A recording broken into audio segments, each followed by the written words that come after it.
Days are longer as the nights grow cold. For love to last, it takes heart and soul. Now trouble with emotions, knowing what to say. Seconds turn to hours turn to days. Tears upon a pillow, but my heart is filled with pain. Howdy. For love is starting over, it'll never be the same.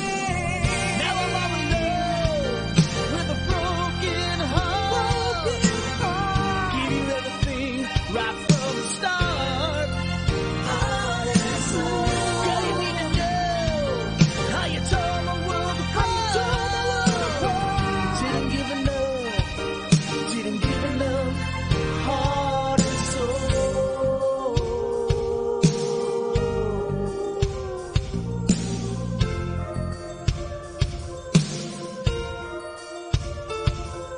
Staring out your window as the rain turns to snow, like a rose in the water, hasn't let grow. Like season always changing, the cool skin that takes the time. Like a rhyme without a reason, I made you change your mind. Now I'm all alone with a broken heart. Give you everything right from the start. Heart and soul. Girl, you need to know how you tore my world apart. Didn't give enough. Heart and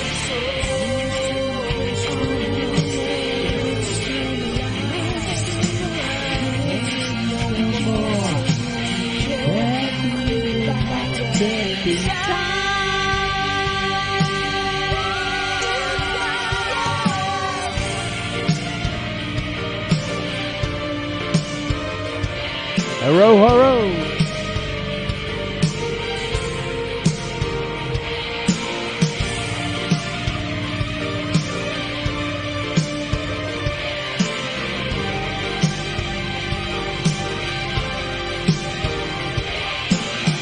now I'm all alone with a broken heart.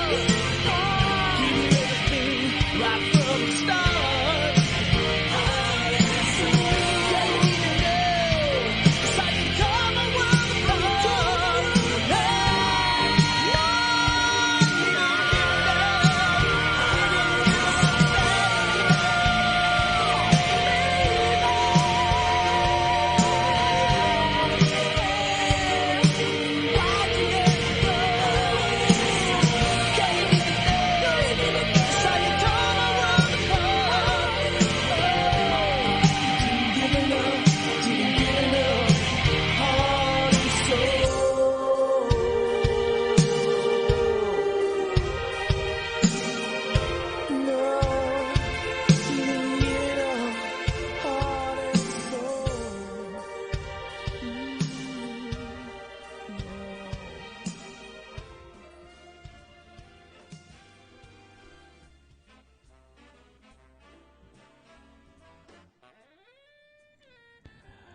Oh, let me turn the mic on.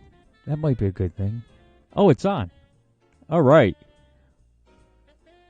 Okay, we are here. Welcome back, everybody. It's Tuesday, 6:30, H&S. Don't forget about H&S on Thursdays with awesome conversations with Victor Von Schroom. Thursdays with Victor and myself. Just talking away for 2 hours, and it goes by like 15 minutes. Hey, Kitty B in the chat. She sent some great videos for me, right on topic, as always. Don't forget about... Oh, ooh, I sounded like I got all messed up there. Don't forget about our 500 to D-Live. Do We I need... look like I know what a JPEG is? I just want a picture of a goddamn hot dog. Thank you for the ice cream, Victor Von Schroom. Victor on Thursdays. Don't forget about that. 2-hour conversations that seem like they only lasted 10 minutes. Where we spitball back and forth and go through everything. Okay. So, don't forget about our 500 to D Live t-shirt contest. You win a large child-sized JJ Stoner Midget Wednesday shirt and a t-shirt from the Winning TV store on Teespring. A Speakeasy shirt, a Winning TV shirt, or a Promises Kept shirt with Doc on one breast, myself on the other facing in, so you get the back of my head. Okay, guys, 32 to go on that. 32 to go.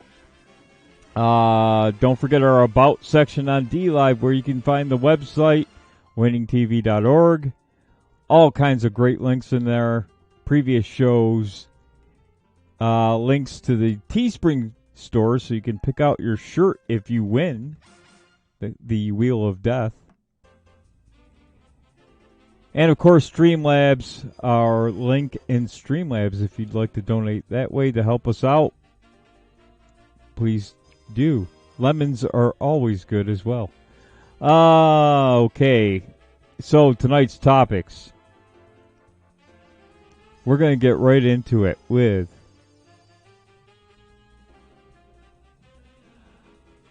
the IMF. And this is why Joe Biden cannot be president. Interesting connections here. And you can see what's happening. If you can't see what's happening, maybe this will help you. The Great Reset from the IMF. Oh, guess who's involved? This is from the IMF Managing Director.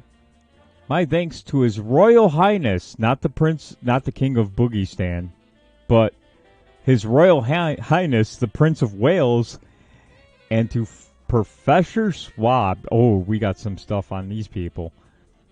For bringing us together. Now is the time to think of what history would say about this crisis. And now, she started a sentence with "and." That's a no-no. And now is the time for all of us to define our own role. Will historians look back and say this was the moment of a great reversal? Today, we see very worrying signs. 170 countries are going to finish this year with a smaller economy than at the start of the year. And we already project that there will be more debt, bigger deficits, and more unemployment. And there she goes, starting a sentence with "and" again. And there is a very high risk of more inequality and more poverty. Oh boy, these guys are going to save us with the Great Reset. Unless we act. We must act now. So what would it take for historians to look back at this crisis as the moment of a Great Reset? Oh, let's... Boy, here we go. This should sound familiar because you've been hearing it from the Biden campaign since he was the chosen one. From the perspective of the IMF, we have seen a massive injection of fiscal stimulus to help countries deal with this crisis. Talking about coronavirus, obviously, the Chinese virus. And to shift gears for growth to return. It is paramount importance. Get ready. Yeah, your slavery is coming, Victor. It's coming.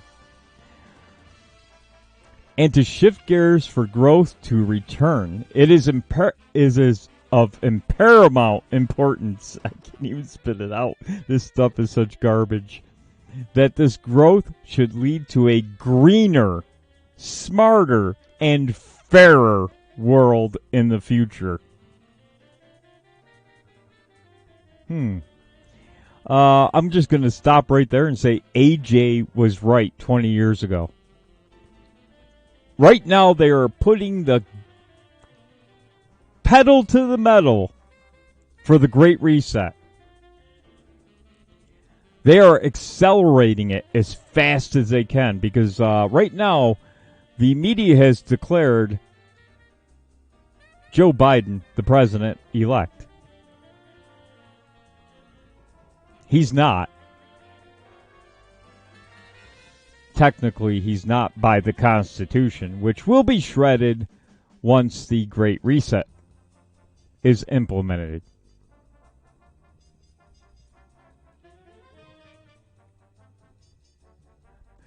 And here's where the acceleration comes in. It is possible to do this, provided that we concentrate on the key elements of a recovery and act now. We don't need to wait. We don't need to wait. At the IMF, we see some tremendous opportunity. Oh, green. The first thing she wants to go into is about green growth. We've tried that with Barack the failure Obama. Solyndra, that ring a bell? Couldn't compete with the Chinese, so we dumped billions into solar companies and wind companies that completely fell apart and failed. Talk about smarter growth.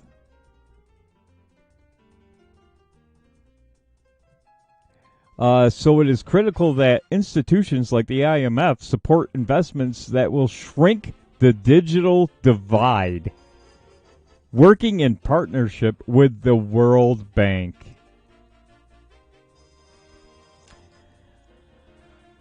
She blathers on and on and on about the world, the international community, but it starts out with a green economy,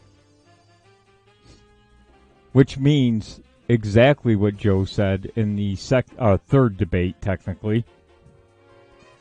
No more gas and oil. They're going to make a fairer world. Well, how do you accomplish that? Well, thanks to Kitty B, she sent a video. So when AJ is right, I almost said it. Would have gotten my video banned probably. When AJ said it, he was 100% right. Just a conspiracy theory, though. And they are accelerating this as quickly as possible. Here we go, from the World Economic Forum.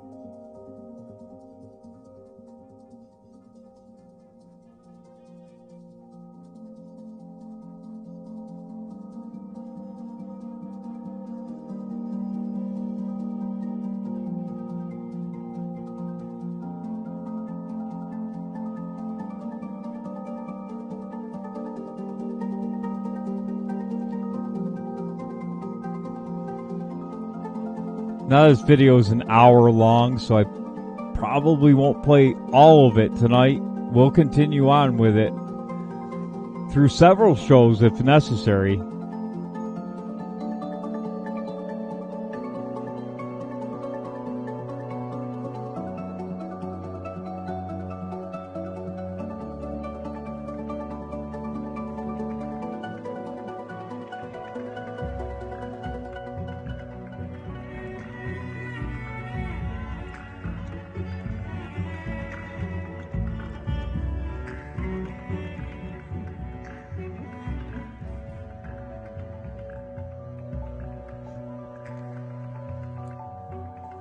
Come on, let's get past the long... Oh, here we go. COVID-19, the Great Reset. That's Klaus Schwab. Remember, she gave him a big thank you.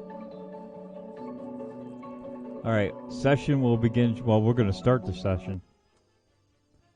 Wow, they wasted a lot of time there. Welcome you to this launch briefing for a new book from the forum, COVID-19, The Great Reset. I'm joined here in our studios in Geneva by the authors, Thierry Malloret, a former forum colleague, and by Professor Klaus Schwab, who is the founder and executive chairman of the World Economic Forum, and also by my colleague Sadia Zahidi, who leads the economic and societal work here in Geneva. Before we hear from each of them, I want to turn over a couple of rules of housekeeping for the briefing. If you have questions, please use the Q&A function on Zoom, and we'll try and move your question up. Let's move a little forward so here. they will have a change. Oh. Here we go. The Great Reset. Welcome, everybody, and thank you, Adrian. Let's first look at the impact COVID-19 probably has. We don't know yet the final outcome of this pandemic. There's a lot of uncertainty, but we know already that it will have. What's certain is Whitmer, Cuomo, Newsom, a few other governors, Wolf, New Jersey's governor, Murphy, I believe. Look like I know what a JPEG is. I just want a picture of a goddamn hot dog. Thank you for the ice cream, Rockin' America. There's your picture of a hot dog. Wolf, New Jersey's governor, I believe it's Murphy. What are they doing right now? They're having an economic impact, aren't they? Shutting everybody down. Shutdowns don't work. How many times do you have to do it before you realize you're not defeating the virus? But here we go with again, we have to flatten the curve. What did they think would happen? It's not rocket science. Believe the science. Believe the science. Believe it. Don't you believe in science? Well, I believe in common sense. If the flu is running rampant and you lock yourself in your home for 2 weeks and then venture outside, you may get the flu. I mean, it's not that hard to figure out, right? Not that hard to figure out, but let's listen to Klaus. He sounds like Klaus the fish from the goldfish on American Dad. A changing effect, changing on economies, societies. It's not just to be compared with the economic crisis which we had to pass through 10 years ago. The effect. What about the economic crisis in the 30s? America made it through that, didn't they? Didn't we? Hey, U.S., did we not make it through the Great Depression? But he's going back 10 years. It's not to be compared with that. Did you forget about the Depression in America? And I think most of the world has had a depression or two. But we need good old Klaus to save us. Will be much similar to World War, and actually all countries in the world are affected. So if we look at the impact, of course, we first see the impact on global economic growth. Even in the most optimistic estimates of the IMF and OECD, we will be back to the output level of the end of 19 only at the, in the best case, only at the end of 21. So look at the debt which we are loading on our shoulders. The world was already indebted at an amount of over 300% of GDP. Now the rescue programs of the governments represent another $10 trillion, which will be added to our debt load and will have to be in some way be repaid by future generations. I'm also, of course, looking at the unemployment, which and the impact on livelihoods. We know many people, according to the ILO, about 50% of people in the world will be affected, combined, taking the combined effects of COVID-19 and the fourth industrial revolution. And finally, not to forget the figures. I mean, we look at the statistics. We see more than 500,000 people who have died. Just imagine the personal tragedy which is behind all those cases. So we have to be very careful not just to look at the figures. Now, when we look at COVID, I think we should distinguish between three phases. We have the three R's: restrain, which means to fight the virus, the hot phase. Most countries are in Hey, you today. subscribe. Then we have feel good? recover, Thank you for the sub, Becca. to go back to a kind of new normal. And finally, the reset, which means to define and to design the strategies which should lead us in the after-Corona phase. What is the objective? What kind of world do we want to build? What do we know? He's talking about building a world. We're going to build a world. What kind of world are we going to build? The world's already here. The countries are already here. What it breaks down to is they are going to end national sovereignty, period. No country will have a border. They will take everything, even it out.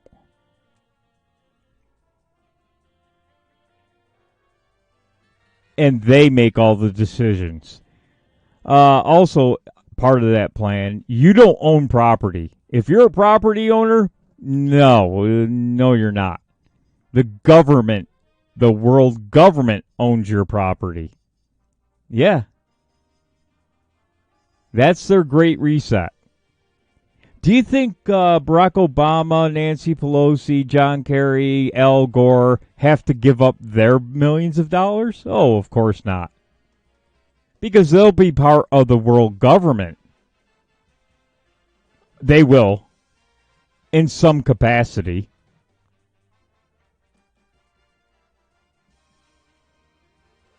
That's right.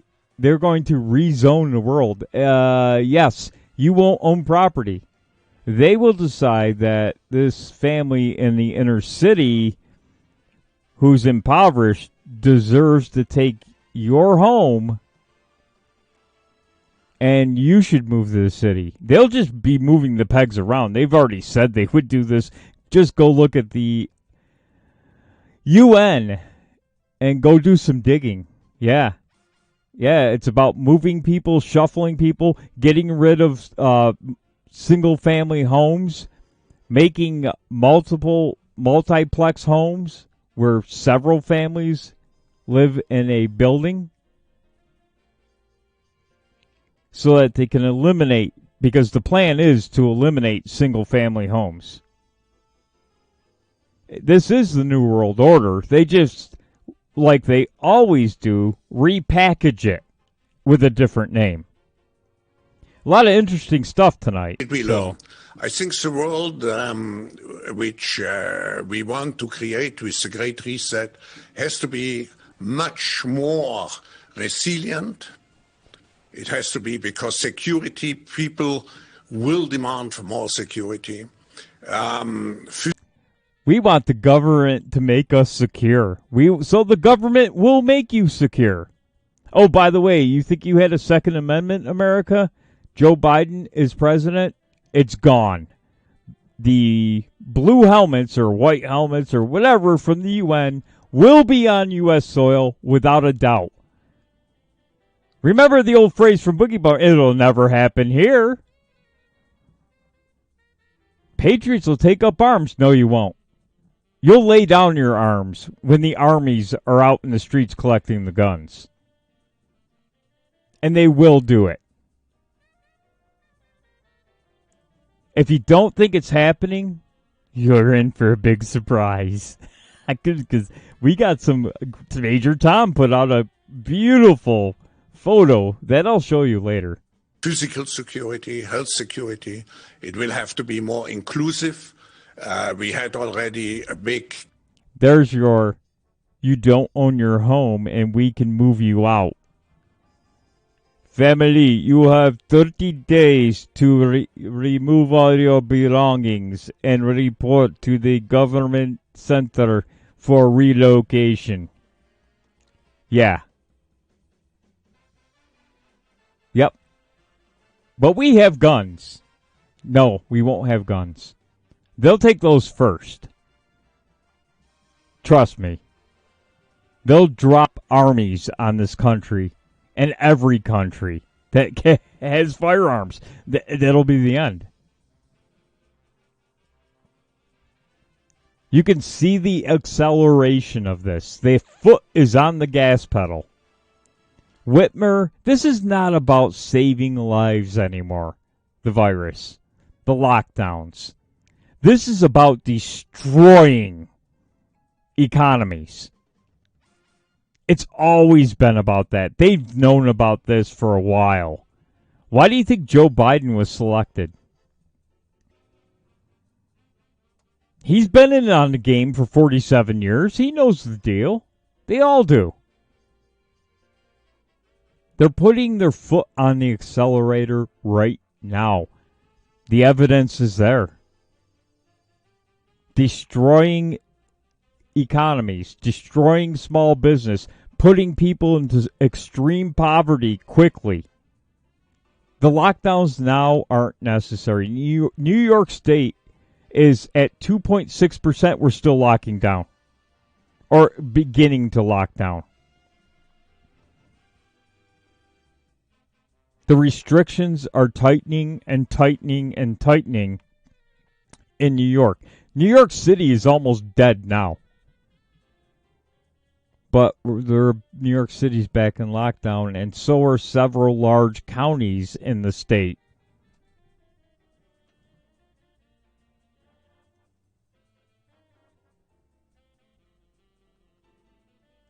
Yeah, it's going to happen if Joe is installed. Now the cheat, the Dominion machines, the tabulating software, it all makes sense now. Because with Donald Trump in the way, the U.S. was not going to participate. They would not. The U.S. under Donald Trump would never participate in this communist, socialist dictatorship of a new world order, wrapped in a new package called the Great Reset.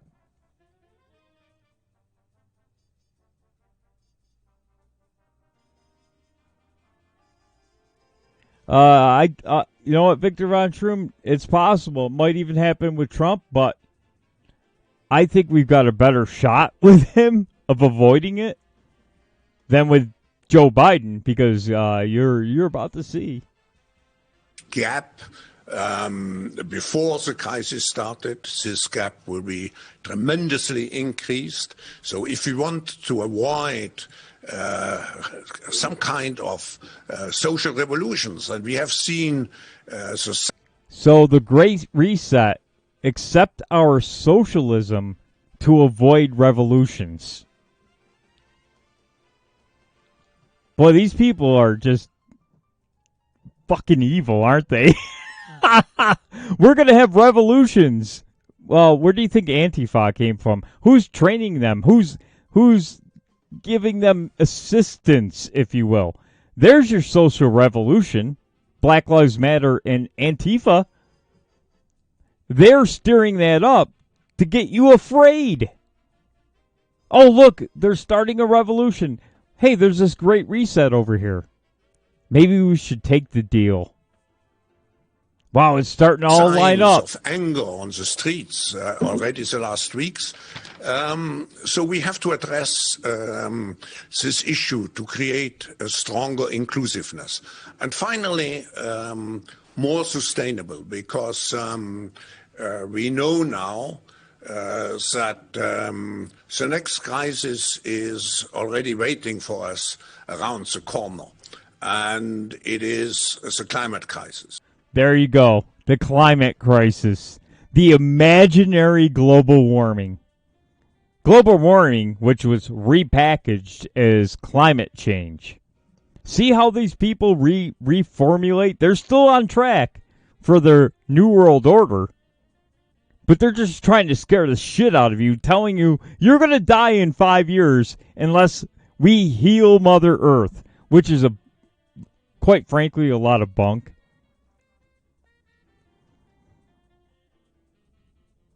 If it's so dire, why is Al Gore flying in a jet and riding in a limousine and worth $1 billion all of a sudden? But Al Gore's pretty damn close to $1 billion. And the guy doesn't know his ass from a hole in the ground. The World Economic Forum, by the way, has warned the world related to the to possible pandemics since years, and actually 3 of the major organizations now in the fight against the virus, like the Global Fund, particularly also CEPI, all those organizations were created in Davos. So we know that the next crisis may come on us, and we have to be better prepared. So what does it mean in practice? So we need a great reset because of the pandemic. Pre-19th century, how many pandemics were there, and is the world still here? They didn't have big drug companies creating a vaccine within a year. No, because the human race survived. The Black Death? Was that because of global warming? Or climate change? No.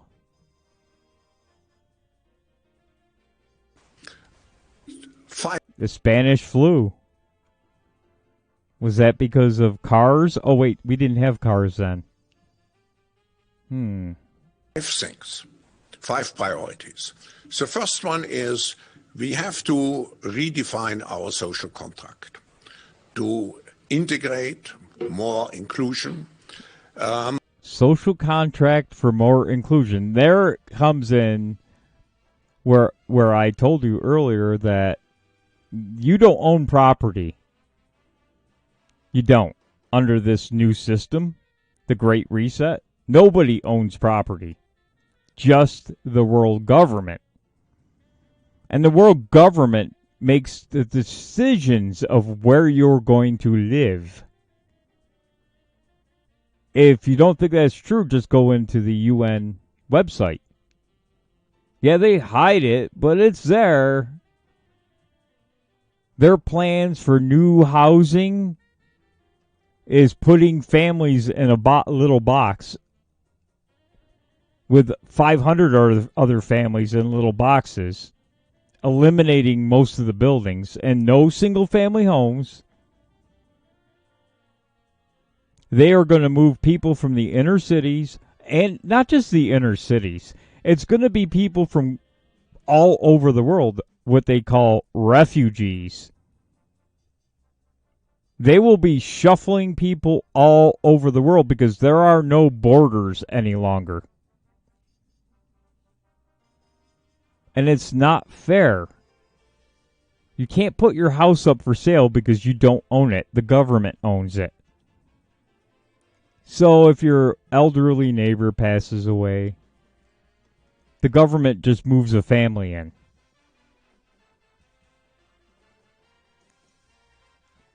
That's how it's going to work. we also have to make sure that we integrate much more in a social contract our responsibility towards the next generation. We cannot just think of the debt, leave all the solutions and to be paid for by the next generation.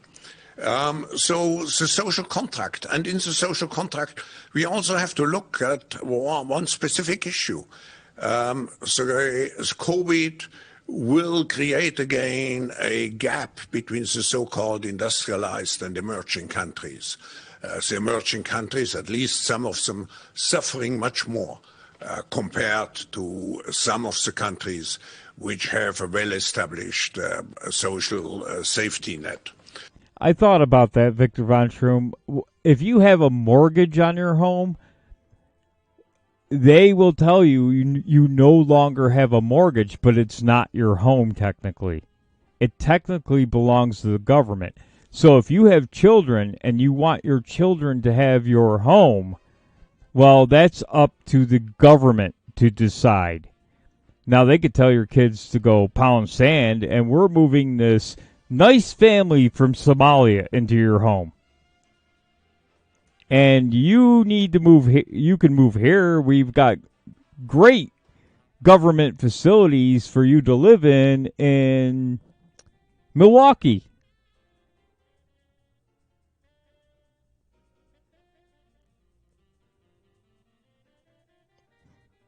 Right? That's how they do it.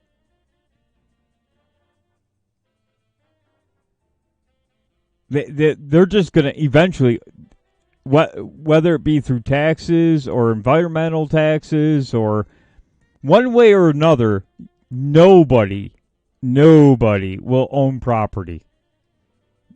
That's their end result. That's what they want.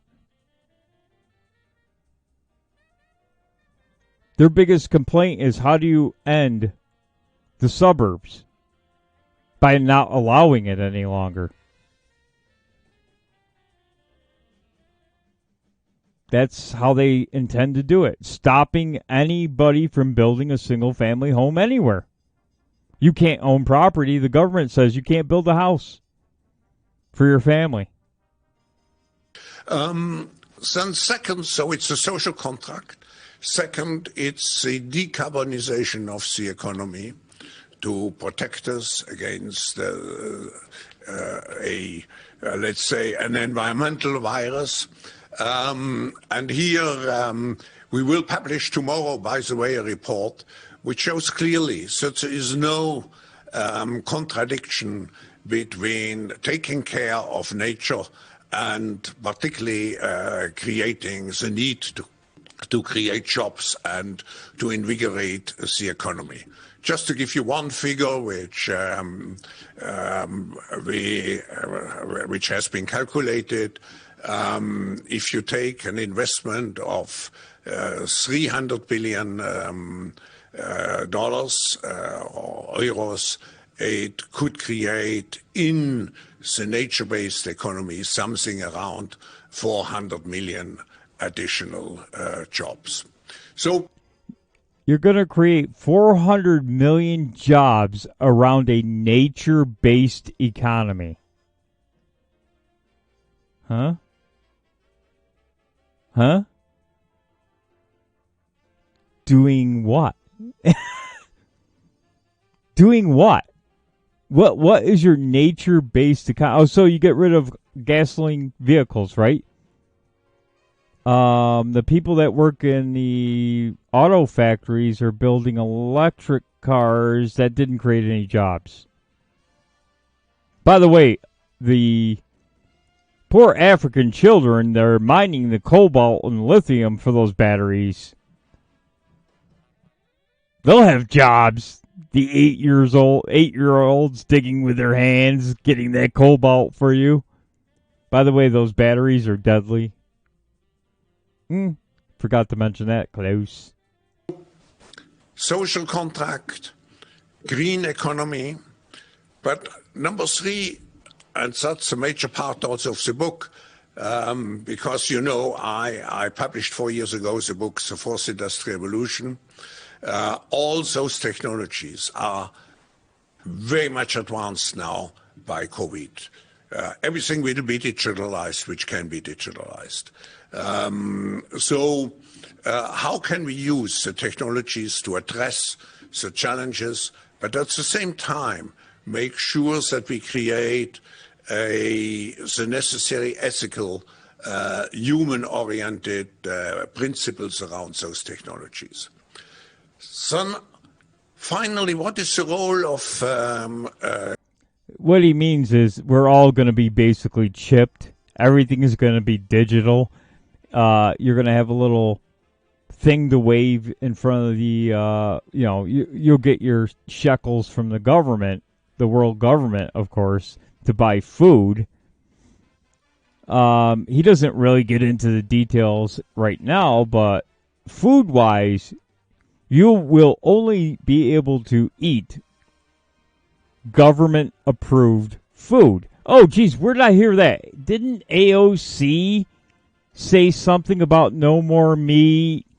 And and Kamala Harris, Camel Toe, she also said something about, a government-approved diet plan for Americans.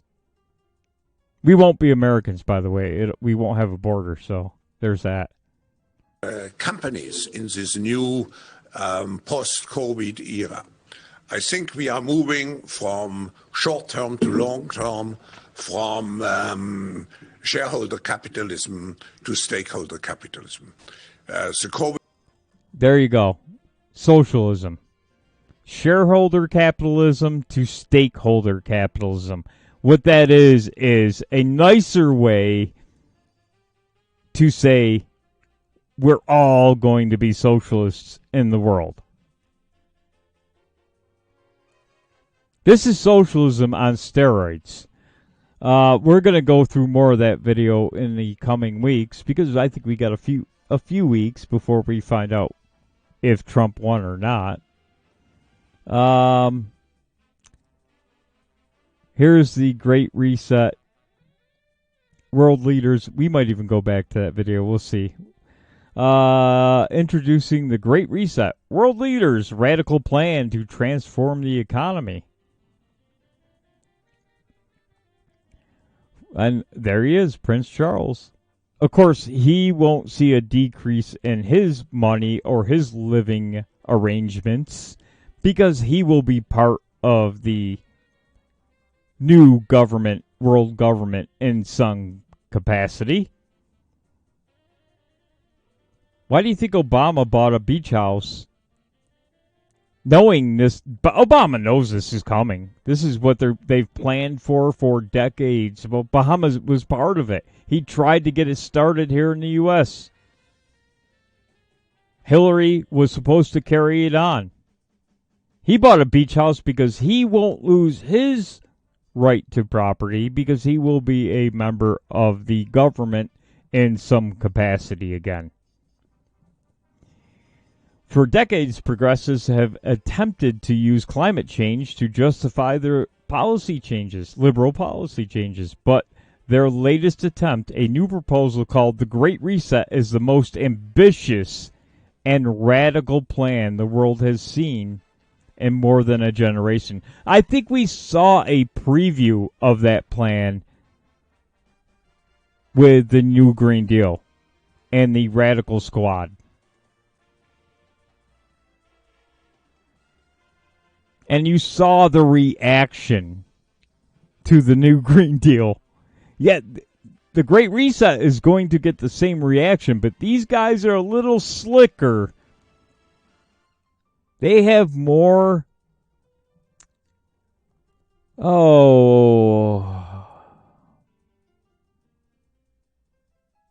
They have a more smooth way of rolling it out than AOC did. She did it like an amateur. In fact, these guys were probably furious with her for doing it and putting it out there. Or it could have been a toe in the water to see how Americans would react. And the reaction was horrible. This thing's a joke. If you want to know what these guys are doing, just go look at AOC's crazy new Green Deal. It's basically the same thing. Instead of traditional capitalism, the high-profile group said the world should adopt a more socialistic policies. There you go, socialism. Such as wealth taxes, additional regulations, and massive green New Deal-like government programs. Every country, from the United States to China, must participate. And every industry, from oil to gas to tech, must be transformed, wrote Klaus Schwab, who we were just watching. We'll get more of the details, hopefully some more tonight. If not, we'll hit it again Tuesday. The founder and executive chairman of the World Economic Forum, in an article published on WEF's website, in short, we need a great reset of capital. It's not capitalism, though. It's the destruction of individualism and capitalism for a socialist world. Entire world becomes socialist. Ask Venezuela how that worked out. Ask any socialist country. It doesn't equal everybody out. The people that lead the government, well, they're wealthy beyond wealthy. Their friends are wealthy. The rest of us are digging in dumpsters looking for food. That's how it works every single time. Do you think the Chinese are enjoying a wonderful life? That's a socialist type government. It's communist. Yeah, they say it is, but this is that quasi-capitalist socialist country. China. They're paying people peanuts to work in factories for many more hours than 8. Probably more than 5 days a week. They are told how many children they can have, where they live.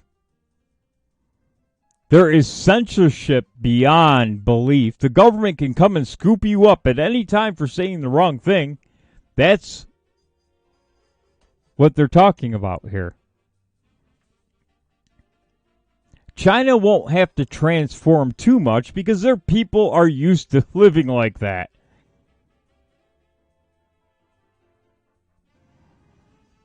Schwab also said that all aspects of our societies and economies must be revamped. From educational to social contracts and working conditions. The working conditions will be the last on the list. Trust me. The educational part will be what they're basically trying to do now. Indoctrination. They've been gearing it up. The teachers union has been working in concert with these people for decades. Nobody said a word. Nobody's done anything about it.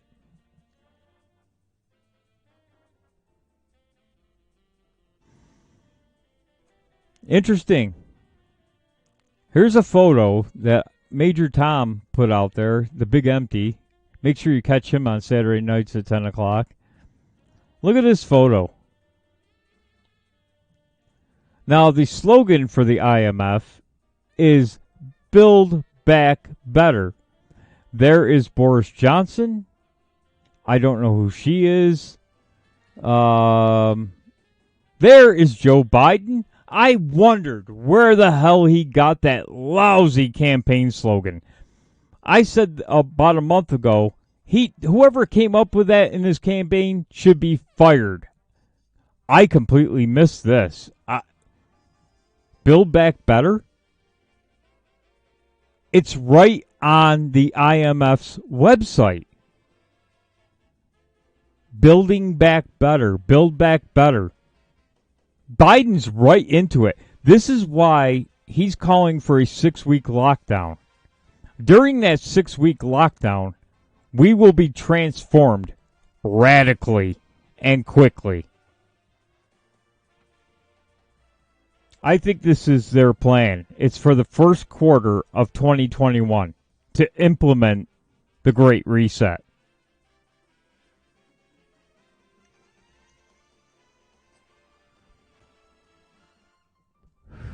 Look how many people are using it.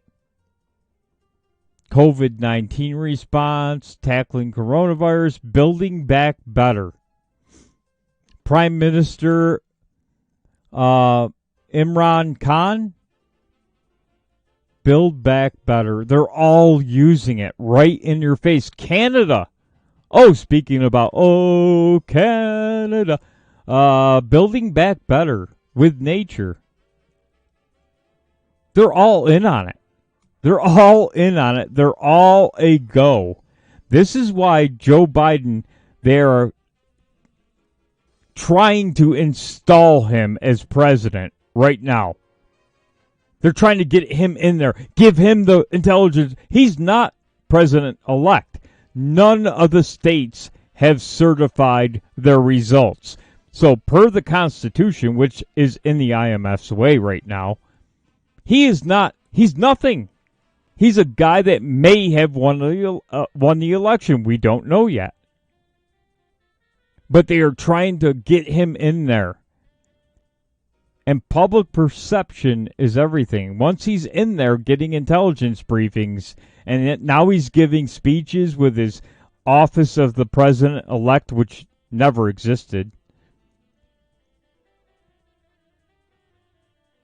Hasn't been certified. He's out there acting like he's the president because it's perception. He's trying to get people in the country to accept the fact that, yeah, Joe won. Okay.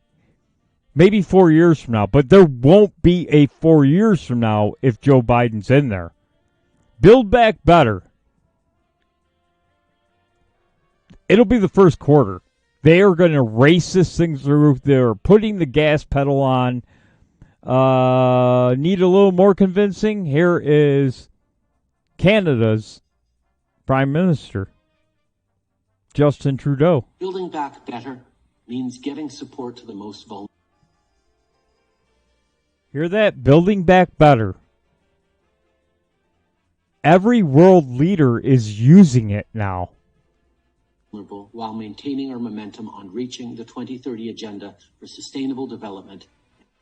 The 2030 Agenda is the UN agenda. That's the New World Order. It was Agenda 21 at one time. Now it's Agenda 2030. They've got 21 in front of it, stroke 2030. Justin Trudeau is hoping for a slot in the New World Government. You won't have your own laws anymore. You'll have to follow, I can equate this to the EU, right? Brussels tells all of the countries in the EU what to do. To some extent. Only this will be worse. This will be worse than that. Because no country can make a law without the world community and the International New World Order's authority. And the SDGs. Canada is here to listen and to help. This pandemic has provided an opportunity for a reset. This is our chance to accelerate our pre-pandemic efforts to reimagine economic systems that actually address global challenges like extreme poverty, inequality, and climate change. The same exact things Klaus just said in the video. They're not hiding it anymore, guys. They're just not going to hide it anymore. They're just going to go full bore.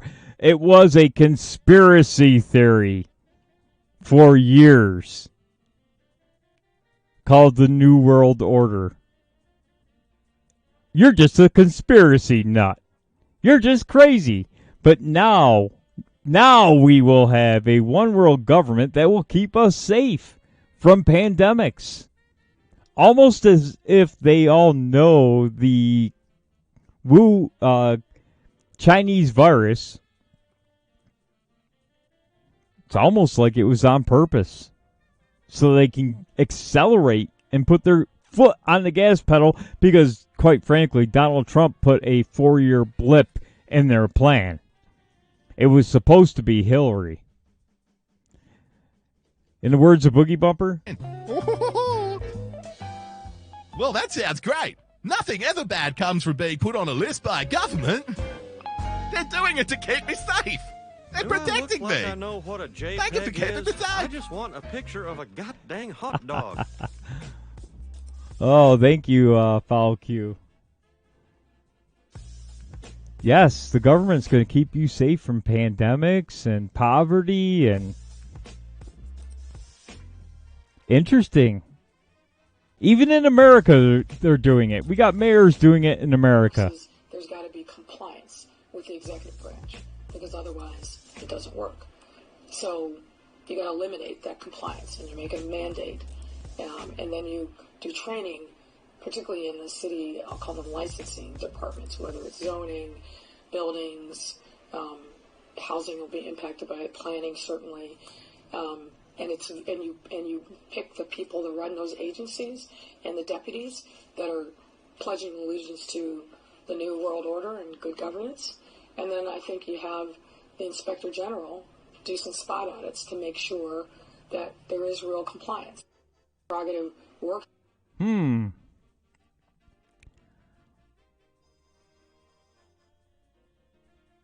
It's no surprise that she's locking down her city again. No surprise. Why would you hurt people even more? So that you can come in as the white knight and say, hey, everybody, I got a solution to all your problems and all of your debt. The Great Reset. Doesn't that sound awesome? Doesn't that sound wonderful to not have debt?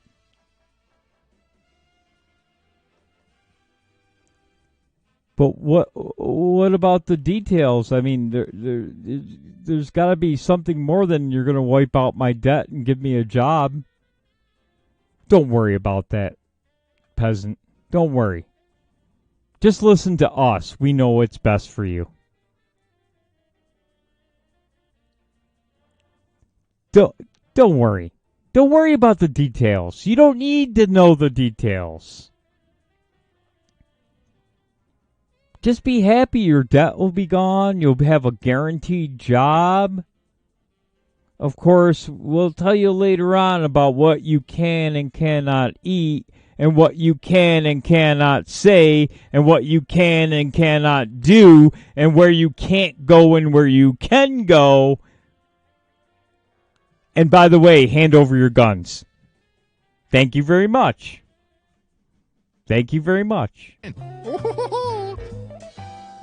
Well, that sounds great. Nothing ever bad comes from being put on a list by government.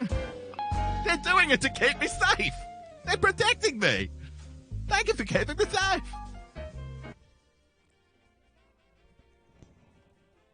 Yes. Yep. Oh, we did that one. Oh, this guy explains. It's 37 minutes, but you got to listen to this. What does it mean? This whole thing to you, why it won't work from an economic standpoint, and what the most likely end game is for you and me, the average Joe and Jane. I'm going to explain this to you in 3 simple, fast steps. Step number 1, let's go over an overview of this great reset. And to start, we're going to look at a clip of these individuals who are in charge, these global elites that think that we need a top-down solution to all the world's problems. And forewarned, this is extremely bizarre, to say the least. And I would dare you, I would challenge each and every one of you watching this video right now to watch this clip and not think this is straight from a James Bond movie. We're basically looking at Spectre in real life. Editor, let's go to the clip.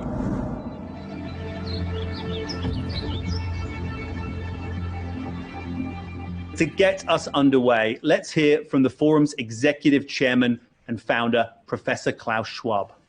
Thank you, Adrian. Oh, we It just is saw this, obvious but that's that okay. we are in the midst of the most severe crisis the world has experienced since World War II. 75 years ago, countries and people. We'll skip past Klaus because we already did that part. Here's the second one, though. Now is the time to think what history would say about this crisis. And now is the time for all of us to define our own role. What is it that would make it so that history would look at this crisis as the great opportunity for reset? The Great Reset is a welcome recognition that this human tragedy must be a wake-up call. It is imperative that we reimagine, rebuild, redesign, reinvigorate, and rebalance our world.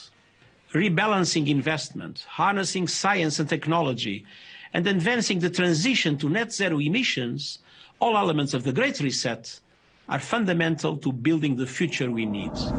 And I'll give you a moment to shake off the creepiness of these people at the World Economic Forum. It's headed up by a guy named Klaus Schwab. That's who you saw right at the beginning. And I've got him drawn here to perfection, of course. And he is with his cat. We'll go ahead and call him Mr.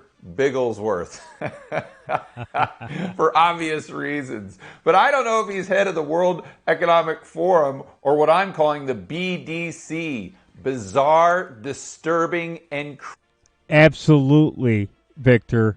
I think the plan is to get Biden in there, no matter what. That's why you're getting the media, the global corporate media is in on it too. They are in on it because they're telling everybody election fraud doesn't exist. There's no examples of election. There are hundreds of examples. They ignore them. Why? They keep telling everybody it's not real. Donald Trump's crazy. He has to leave. Joe won. Joe, we called it. What's wrong with these people? We called the election. Joe Biden won. What's wrong with you? The first quarter of 2021 will put us into the Great Reset, guaranteed. If Trump doesn't win, we're fucked. We're fucked. The United States goes down with this Great Reset. You're all going down. And China, they'll join it because, quite frankly, their people live under a socialist dictatorship now. So it's no different for them. Cuba, they won't care. The Castro brothers will get rich. That's what'll happen under this.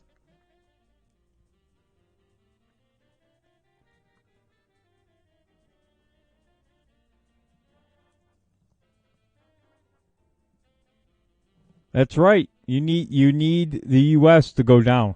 And it's going to happen. Mark my words, if Joe Biden's installed, we will be in this IMF Great Reset almost immediately. That's why I think he's calling for the 6-week shutdown. To really pound us into the ground, into submission.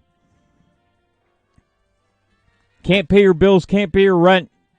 You're so far behind, you're so much in debt. You don't have a choice.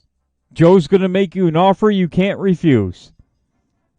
That's why you've got Whitmer, Cuomo, Murphy, Pennsylvania. That's why you've got Newsom. All these Democrat states are going to the lockdown again. Why? They know it doesn't work. They're doing it again to pound people. The most populous states are going into lockdown with the exception of Florida and Texas. Again, to pound people into the ground. And be willing to accept the Great Reset. Because they'll have no other choice. Creepy. More on that later. I'll get off that topic. Let's get into the meat of the video and the actual economics. So what is this Great Reset? Well, let's go to a recent post from Klaus himself outlining, ironically, his 3 steps to this Great Reset agenda.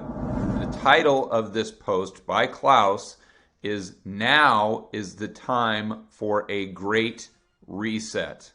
And it starts off with this bizarre photo that Klaus, I guess, thinks is clever somehow. Push to reset the world. Alrighty then. So we're going down to his 3 steps, what he calls 3 main components of the Great Reset agenda. The first would steer the market toward fairer outcomes. And I want to point out the words he's using. First, steer, which would imply that he believes in this top-down approach because these global elites are so intellectually superior to all of us rubes in the real economy that we need them to tell us what to do. And second, he's choosing the word outcome instead of opportunity. More on that in just a moment. To this end, government should improve coordination. For example, in tax, of course, regulatory and fiscal policy, upgrade trade arrangements, and create the conditions for a quote-unquote stakeholder economy. At a time of diminishing tax bases and soaring public debt, governments have a powerful incentive to pursue such action. And I'd remind you that governments don't have any resources. They don't produce anything. The only thing they have control over is what they steal from the private sector production. Moreover, governments should implement long overdue reforms that promote more equitable outcomes. And again, he's not using the word opportunities, he's using the word outcomes. Depending on the country, these may include changes to wealth taxes, the withdrawal of fossil fuel subsidies, and new rules governing intellectual property, trade, and competition. The second component of the Great Reset agenda would ensure that investments advance shared goals such as equality and sustainability. We go right back to implying equal outcomes and not equal opportunities. The third and final priority socialism. of the Great Reset agenda is to harness the innovations of the Fourth Industrial Revolution to support the public good. You always got to like it when bureaucrats use that terminology, especially by harnessing health and social challenges. And we'll get into the Fourth Industrial Revolution in just a moment. Lastly, I want to point out Klaus's own quote that he uses in his post. And remember, this isn't an editor. Klaus is writing this himself. So out of all of the sentences in the article, he chooses this one in particular to quote, "The pandemic represents a rare but narrow window of opportunity." He's saying that the pandemic is an opportunity to reflect, reimagine, and reset our world. Let that sink in for a moment. So if that didn't make the hair on the back of your neck stand up, let's go into the pictograph that he had at the end of this post. And it's this round circle that revolves around the Great Reset agenda. And all of these things on the exterior of this circle feed into these 7 main points. And we'll get into some of those in just a moment. But these main points that go into this Great Reset start with strengthening regional development. I have no idea what that is or how you achieve that objective. And you'll notice with all of these, there are these broad stroke, overgeneralized platitudes that don't mean anything whatsoever. They have no meat and substance to them. Next is revitalizing global cooperation, developing sustainable business models, which I always thought meant the business just had to make profit, but I guess those days are long gone. Restoring health in the environment, okay, I kind of get that one. Redesign social contract, skills, and jobs. I have no idea what a social contract is, but it doesn't sound very enticing at all, especially if it's coming from Klaus and his friends. Shaping an economic recovery. I'm all for an economic recovery right now, but I'm not in favor of these global elites shaping it in the form that they see fit. Lastly is this fourth industrial revolution. So what is this exactly? Editor, let's go ahead and throw up a couple charts that explain it further. If you look at it, it's really just about advancing technology. We've got real-time optimization, cloud computing, cyber physical systems, additive manufacturing, I'm not sure what that is, maybe 3D printing, cobot, augmented reality, and this is where it starts to get really bizarre in my opinion, machine learning, Internet of Things, and of course, big data. What else would you expect from global elites that want to micromanage your entire life and know where you are and what you're doing at all times? I wouldn't exactly put this up there with the Industrial Revolution, electricity, the telephone, things of this nature, but this is what they're calling the fourth industrial revolution. I also wanted to point out another one of their diagrams that add a couple more things to the mix of augmented reality, big data. We've got controlled system. That does not sound good. What sounds even worse is a monitoring tool. And let's go back to this Picto. Oh, wait a minute. Let's go back. If you watch the Daily Boogie,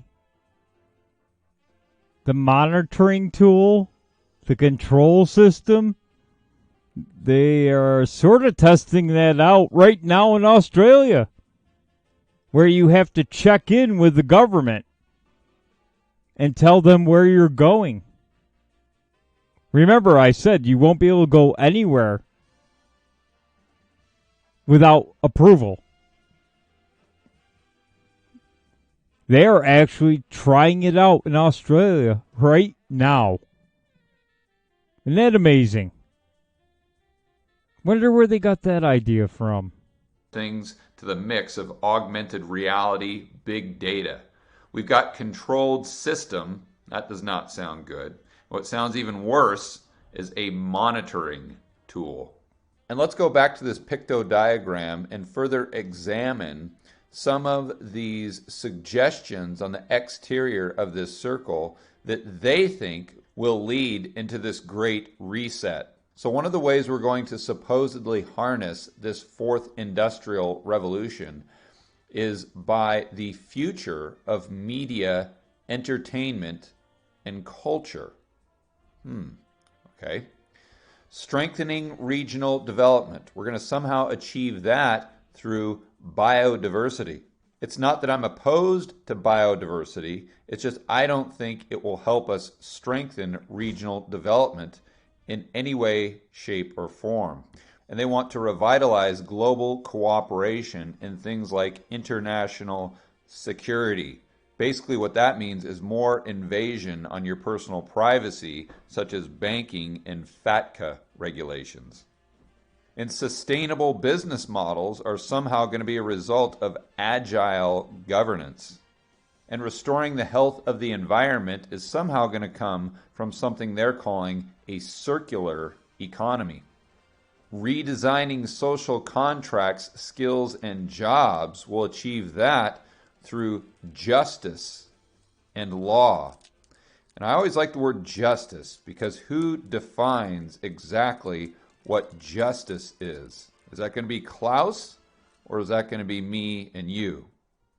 And finally, it won't my favorite be me is and you. shaping It won't the be me and economic you. Sorry. recovery. We're going to get out of this global recession and depression by, of course, including more LGBTI people. I have no idea what I stands for. Last time I checked, it was only LGBT, but of course these things change daily. We're also going to achieve an economic recovery by gender parity and through things like taxation and inclusive design. It's amazing that such an intricate diagram with so many words can actually say so little. So this is their Great Reset agenda. And if you're saying to yourself right now, Well, George, I don't really get it. It just seems like this overly vague word salad of just this drivel that doesn't mean anything. Go ahead and join the club. I am right there with you. But I don't think it's really about their agenda. I think it's about what's playing out behind the scenes and what their true intentions actually are. For more on that, let's go right to an interview, a fantastic clip that I found from Joe Rogan interviewing one of my favorites, Brett Weinstein. Equality of outcome, it's impossible. If you pursue it, you end up with a dystopia. And even if it were possible, it would not be desirable for the reasons you point to about the benefits of what you're calling competition. But there are people in this world that do want to push towards an equality of outcome. Yes. And they make it sound as if this is not just logical, but ethical and possible in the future, and that you are on the wrong side of history if you think that capitalism and competition and all these things you just talked about are good, and that really the best thing is to force people to become some sort of utopian creature that works together in unison, and everybody is egalitarian, and there's no need for feminism and men's rights activists because everybody looks at everyone as an equal. Well, there are two kinds of people who will advocate for equality of outcome. One kind of person who will is confused. They don't understand what happens if you go down this road. And the other one is cynical, and they're using this as an excuse to justify something that just so happens to reward them. I couldn't agree with Brett more. So are Klaus and his cronies just confused, or are they using this as an excuse to further their own hidden agenda? I'll let you be the judge. Step number 2, the economic reality of the Great Reset. And we'll go ahead and take the tinfoil hat off. We'll leave that in step number 1. Although you gotta admit, Klaus and Mr. Bigglesworth, they sure look like they could come straight out of a James Bond movie. Be that evil villain from Spectre, that's for sure. But let's look at the economic impact of what they're proposing. We'll focus on that. We want to start by understanding that people are always going to pursue their own self-interest and the interest of their family. It's not to say they won't give to charity or be altruistic, but it is to say that they're going to prioritize their own self-interest and their family. Regardless of what culture I've experienced around the world, what ethnicity, it doesn't matter. People all fall into this category. It's hardwired into our brain, and it's not going to change. Also, I'd like to point out what the great Thomas Sowell always reminds us, there are no solutions, only alternatives.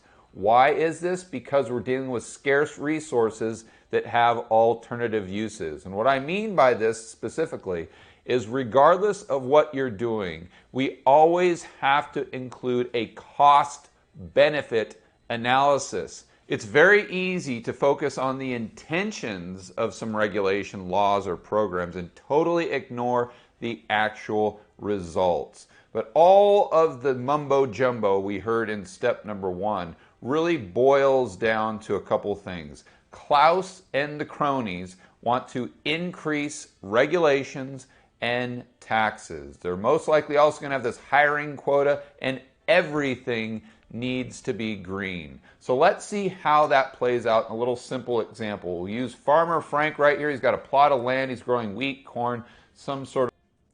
Exactly right, Victor. The globalist agenda will lead to new gods and clods feudal system.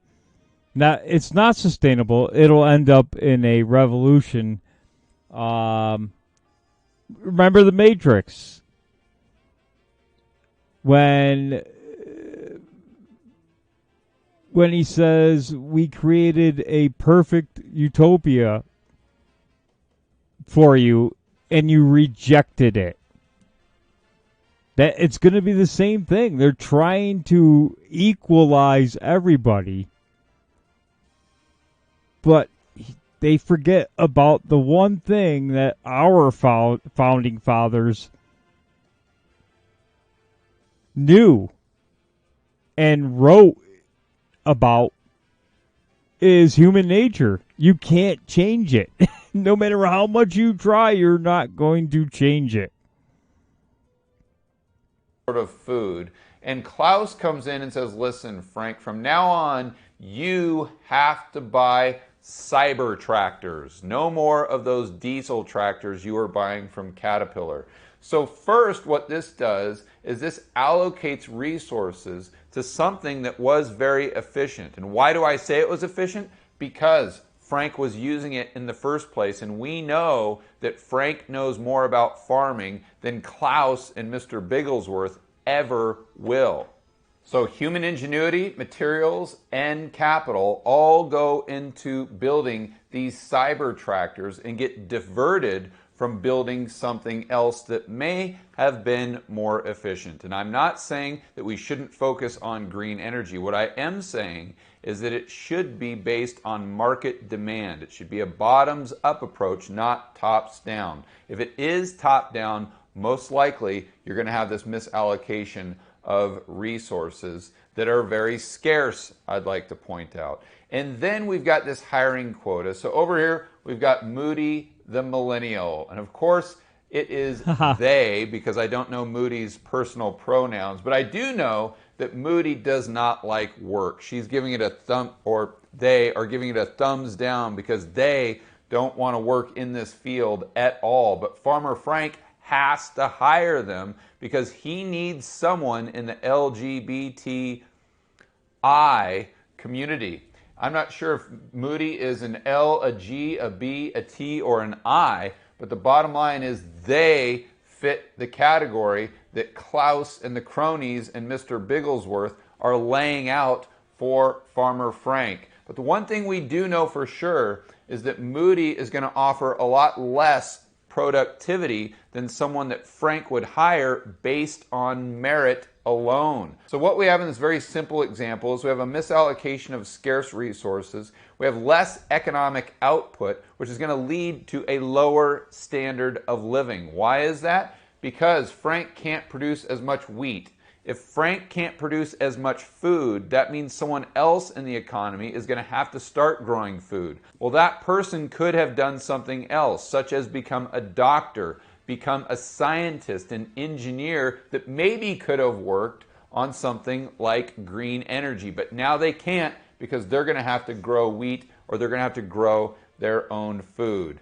And I'd also like to point out that we're seeing this play out in real life right now with the cerveza sickness. We know what it looks like when economic activity goes down by 75, 95, 85%, whatever. It's not good. It gets really ugly really fast. And we just haven't seen the worst of it because, as you know, the Fed and the government have come in with all of their stimulus packages that will most likely be temporary. And if they are permanent, it's going to lead to an even worse outcome through inflation and a loss of purchasing power. But let me be crystal clear. I'm not saying that we shouldn't strive to have greener energy. I like breathing clean air better than anybody. And I'm not saying we shouldn't try to eliminate discrimination. But what I am saying is we need to persuade individual people that can make decisions for themselves to take action that will lead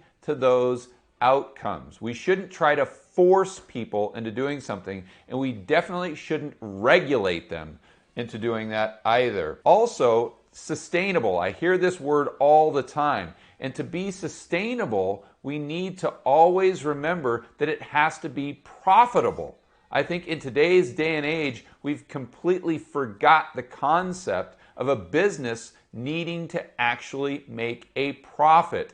If we have these businesses that are zombie companies that are just feeding off the government, that's always going to come at the price of future taxation or inflation and most likely a lower standard of living. But really the takeaway, it's got to be a bottoms-up type approach. You've got to convince individuals in the real economy to want to take these actions, and the entrepreneurs will satisfy those needs and wants. We can't have this tops-down approach or the results are going to be even worse than what we have today, regardless of the intentions. And one more thing I'd like to point out for those of you watching this video who favor this type of tops-down approach in certain aspects of our economy. And the argument you always hear is, well, we can't rely on the entrepreneur because they're greedy, and we have to have some sort of public official in there that's actually benevolent and virtuous that we can rely on for the greater good of society. And I could tell you why this opinion is fundamentally flawed, but nobody does it better than Milton Friedman himself. When you see around the globe the maldistribution of wealth, the desperate plight of millions of people in underdeveloped countries, when you see so few haves and so many have-nots, when you see the greed and the concentration of power within, did you ever have a moment of doubt about capitalism and whether greed's a good idea to run on? Well, first of all, tell me, is there some society you know that doesn't run on greed? You think Russia doesn't run on greed? You think China doesn't run on greed? What is greed? Of course, none of us are greedy. It's only the other fellow who's greedy. The world runs on individuals pursuing their separate interests. The great achievements of civilization have not come from government bureaus. Einstein didn't construct his theory under order from a bureaucrat. Henry Ford didn't revolutionize the automobile industry that way. In the only cases in which the masses have escaped from the kind of grinding poverty you're talking about, the only cases in recorded history are where they have had capitalism and largely free trade. If you want to know where the masses are worst off, it's exactly in the kinds of societies that depart from that. So that the record of history is absolutely crystal clear that there is no alternative way so far discovered of improving the lot of the ordinary people that can hold a candle to the productive activities that are unleashed by a free enterprise system. But it seems to reward not virtue as much as ability to manipulate the system. And what does reward virtue? You think the communist commissar rewards virtue? You think a Hitler rewards virtue? You think, excuse me, if you'll pardon me, do you think American presidents reward virtue? Do they choose their appointees on the basis of the virtue of the people appointed or on the basis of their political clout? Is it really true that political self-interest is nobler somehow than economic self-interest? You know, I think you're taking a lot of things for granted. And just tell me where in the world you find these angels who are going to organize society for us. So do you honestly think that Klaus and his buddies at the World Economic Forum are those angels that are going to lead us to this utopian future? Do you honestly think they're less greedy than those capitalists, or they're more virtuous? The only thing we're going to get from this great reset is more cronyism, more corporatism, and a lot less personal freedom. And that's if we don't have the tinfoil hat on. If we take that tinfoil hat, put it back on, it gets real crazy once you go down that rabbit hole. That is for sure, but we'll leave that for a separate video.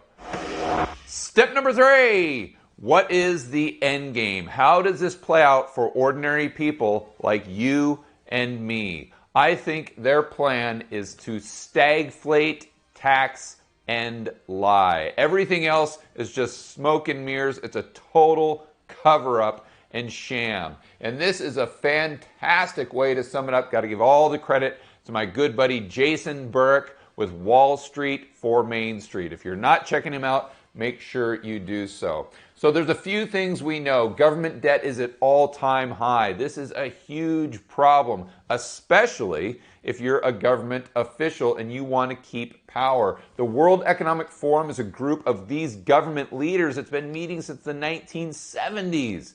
So of course they all know each other. They're trying to help each other out. It's the cronyism I was talking about before. And they're all in bed with Klaus and his creepy crew. This isn't about climate change. It's about increasing your taxes. It's not about equality. It's about increasing regulation on everyday people like you and I. It's about micromanaging everything. These global elites think that they're so much smarter than you that you can't make decisions on your own. It's not about increasing your living standards. It's about giving them more and more power. Don't be fooled they care about any of these topics or your well-being. They care about one thing and one thing only.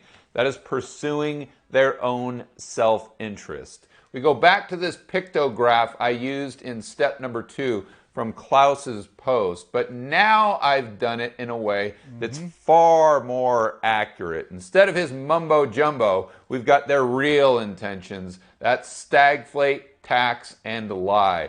Let's dive into this a little deeper. We understand the details so we can connect the dots and see what's most likely coming down the pipeline for everyday people like you and I. We'll All right, start with taxes. This is what we want to hear. How's it going to affect us? One way they've... I didn't get... He doesn't get into the housing problem. That's the UN that will step in on that. Because they are part of it, of course. Already increased them without you even knowing it. It's a combination of both tax and lie. Leave it up to the government to pull that off. Is through this 2018 bill that was passed. You think that it lowered your taxes. In short term, it might have, but long term, it's going to increase them. It's this tax bracket scam that nobody is talking about it. And I've gone over it in a few of my videos, but it's worth mentioning again. It's very important you understand how this works. Editor, go ahead and throw up the chart. What they've done is they've changed the way they measure inflation from something called the CPIU to the CCPIU. And of course, the CCPIU measures inflation at a lower rate than how it was measured before. Why is this important? Because it keeps tax brackets lower longer. So if your income is going up in nominal terms, so your purchasing power isn't increasing at all, you go to a higher and higher tax bracket. So they're stealing more and more of your income without you even knowing it. And this was baked into that 2018 tax bill that was sold to the general public as a way to lower their taxes. But of course, it's increasing your taxes long-term. Total scam. I also think they're going to increase long-term capital gains to the same level as income. They're going to increase the wealth tax, increase the exit tax, and they're definitely going to increase property taxes at a local level if you live in one of these states or cities that are totally bust. And they're going to lie the way they've always done it, through these bogus numbers with the CPI and the unemployment rate. Editor, go ahead and throw up the charts that we all know well from Shadow Stats. We look at the CPI, and if it was measured the same way today as it was back in the 1970s, the inflation rate for the last decade would be almost 10%. And unemployment, although they say it's at an all-time low, Shadow Stats would tell us a lot different. And I want to make sure everyone understands that Shadow Stats doesn't come up with their own formulas for CPI and unemployment. They just take the way the government themselves measured it back in the 70s and 80s and apply it to today. The only thing that's different is if you look at their metric that's above the government's U6 number, it includes people that haven't looked for a job for over a year. The government just pretends they don't exist, and they always have. But Shadow Stats, I think, accurately says, hey, these people are unemployed as well. And then it goes back to the GDP growth. Of course, we hear that this is the greatest economy ever. We've never seen anything like it because all of these statistics, like Victor von Schroom, they'll print food, 3D print corn, and 3D print it. unemployment are so fantastic. But if we actually adjusted for the correct CPI, although nominal GDP growth would be the same, real GDP growth would be flat, if not negative, going all the way back to the GFC. Now let's move on to stagflate. If you're one of these governments with this massive debt load, how do you get rid of it? You can either default or you can try to inflate it away. But they're looking at Japan and Europe and saying to themselves, well, they've had negative interest rates, they've done all this quantitative easing, and they still can't get inflation up high enough to reduce the debt load. So they're paying it back with cheaper currency units. Or the easiest way to look at it is they're not increasing their tax receipts faster than they're increasing the amount of money they're spending. In order to get the type of inflation they need to really reduce the debt burden, they know they've got to increase M2 money supply and velocity. There's a lot of things that go into inflation, but these are the two big components. So how do you do this if you're one of these governments? The first thing you can do is UBI, because you know that quantitative easing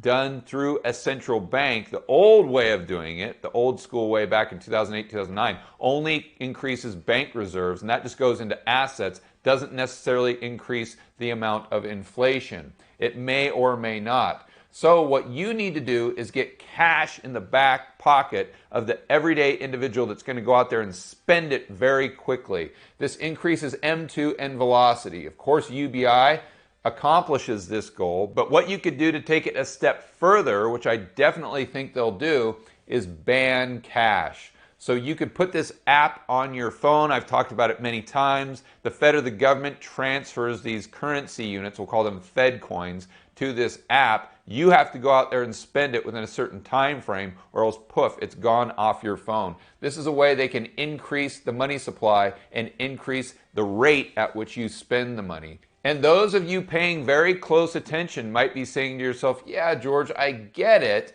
They're increasing UBI, they're banning cash, they're doing these things, but that'll most likely increase the deficits even higher. How does that get rid of the debt? Insert MMT. They believe the government can spend money, or even should spend money, without issuing treasuries at all. So if you can spend money like a drunken sailor and you don't have to issue debt, your debt never goes up. It's magical how that works. And we look at the supply side of the equation. If you've got money increasing, you got velocity increasing, the last thing that you can do to really stoke inflation is reduce the amount of goods and services that are being created in the real economy. One way to do this is to deglobalize. So all those supply chains that were overseas, bring them back home. Another thing you can do is increase the unemployment rate. Usually this would be on the demand side of the equation, but if you're providing everyone with more money than they were actually making at their job to stay home and do nothing, then the demand side stays the same, if not increases, while the supply side continues to shrink because people aren't even going into work to produce these goods and services. All these businesses are going bust. Wow, it makes we're really screwed. Start to ponder, how would the global elite, or how would you take this tops-down approach? How would you control it if you were Klaus, if you wanted to deglobalize and get unemployment higher? That's a hard thing to achieve. But it's exactly what we had with the cerveza sickness. So is the cerveza sickness just some random, unfortunate event that just happens to increase unemployment dramatically, most likely long term, and create this narrative, this push for deglobalization? I have no idea. But what I do know is it's extremely convenient for these global elite that are trying to push this great reset agenda, which I think is all about reducing government debt. What this means for you and me, the average Joe and Jane, is they're going to try to steal our purchasing power, the purchasing power of our children and grandchildren through taxation and inflation. They're going to try to take away the little freedom we have left, and they're going to try to seize as much power as they possibly can. Because like Milton Friedman says, they are just as greedy, if not more greedy, which is what I would argue, than these corporate CEOs, and they're definitely not benevolent, nor are they virtuous. And on that note, I had to change Klaus's quote that he used in his post to never let a good crisis go to waste. I think that is far more appropriate. And after watching this video, I think you would agree. So is this plan about climate equality and increasing the living standard for everyone in the world? Is it about reducing government debt through stagflate, tax, and lie? Or is it about something far more sinister? What are your spidey senses telling you? Let's take one last look at these global elite at the World Economic Forum who want to impose this great reset agenda on all of us. And I'll let you be the judge of their true intentions. Now is the historical moment, the time. We need a great reset. History would look at this crisis as the great opportunity for reset. It is imperative that we reimagine, rebuild, redesign, reinvigorate, and rebalance our world. For more content that'll help you build wealth and thrive in a world of out-of-control central banks and big governments, check out this playlist right here, and I will see you on the next video. Very good video. Very interesting. Doesn't go into all of the detail that the UN goes into about property, and that goes back to what Victor von Schroom said. They're going to tax you into oblivion. Your school tax, your local taxes will go up so high, your property taxes, that you can't own property. In the end, they will take it away.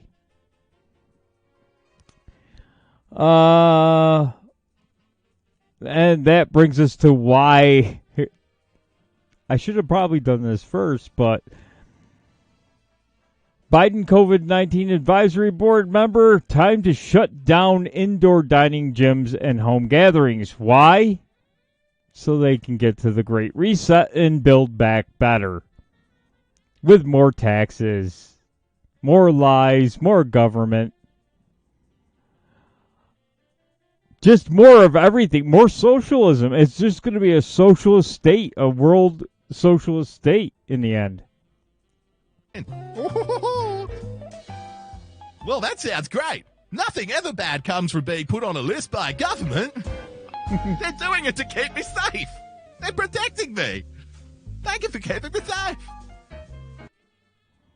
It's not so much about the coronavirus anymore. We know that because it's got a 99.5% survival rate for anyone 80 and above.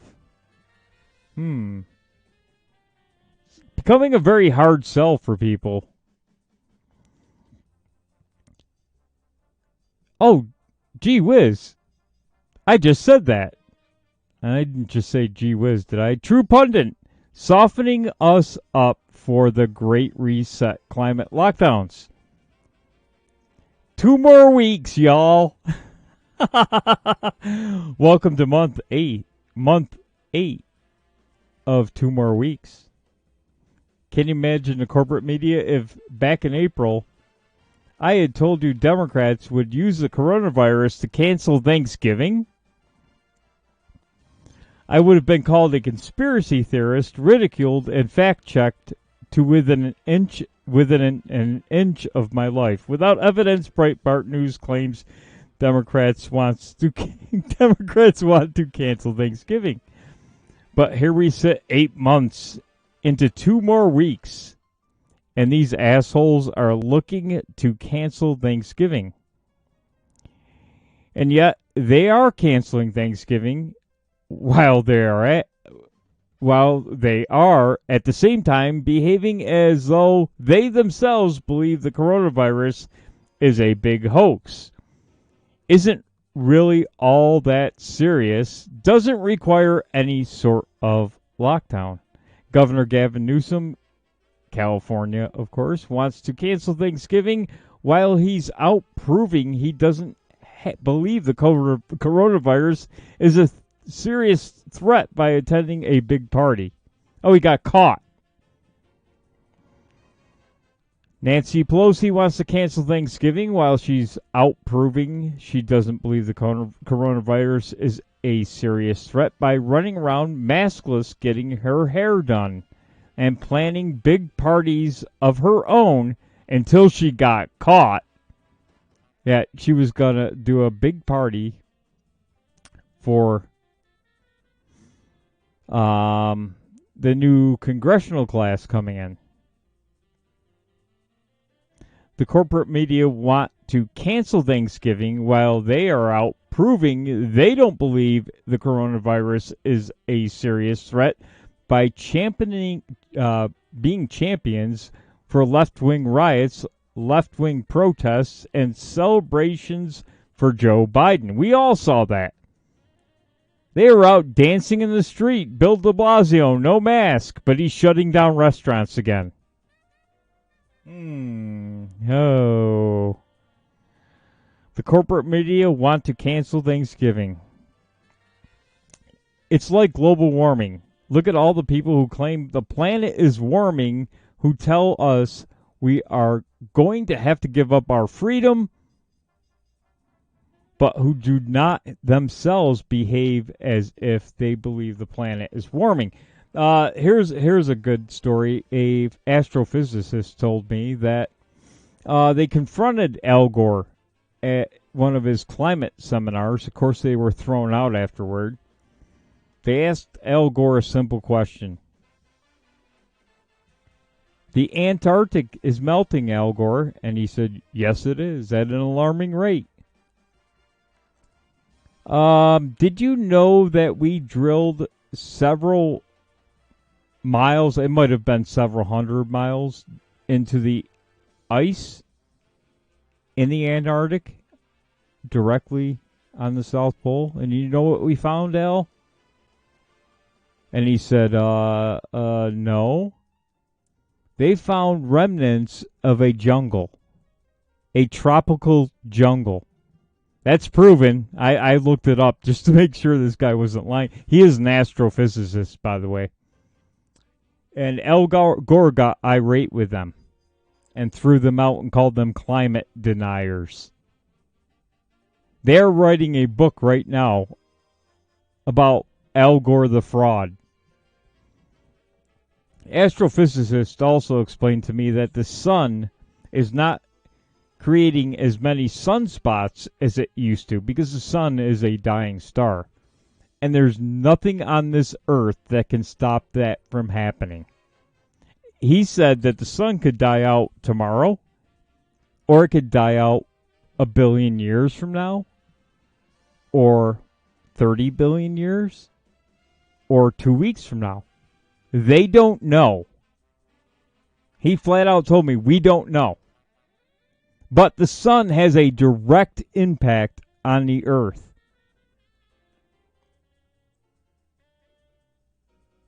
And obviously, less sunspots would create more climate issues.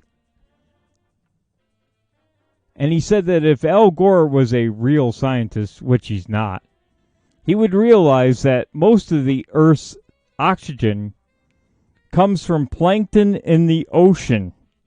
Al didn't know that. It doesn't come from trees. Who dumps garbage into the ocean? China, India, and a bunch of other third world countries. There's the problem. It's not people driving their cars around. It's the country of China and India who dump mountains and tons of garbage into the water. It kills the algae that creates oxygen. I did not know that. But I learned that from this astrophysicist. And he said Al Gore's the biggest booby ever met in his life. Doesn't know what he's talking about. Could it be we are being softened up for climate lockdowns? That we are being conditioned for what is now being called the Great Reset. And we just went through the Great Reset, but this is what I think the lockdowns are all about at this point, to pummel us into the ground. So that we are begging for the Great Reset. Here's some good news, though, out of New York. Well, I guess it's good news. New York is limiting Thanksgiving to 10 people. But 3 more New York sheriffs say they won't enforce Cuomo's Thanksgiving limit. So in Fulton County, which is not too far away from me, I'm trying to find the other counties.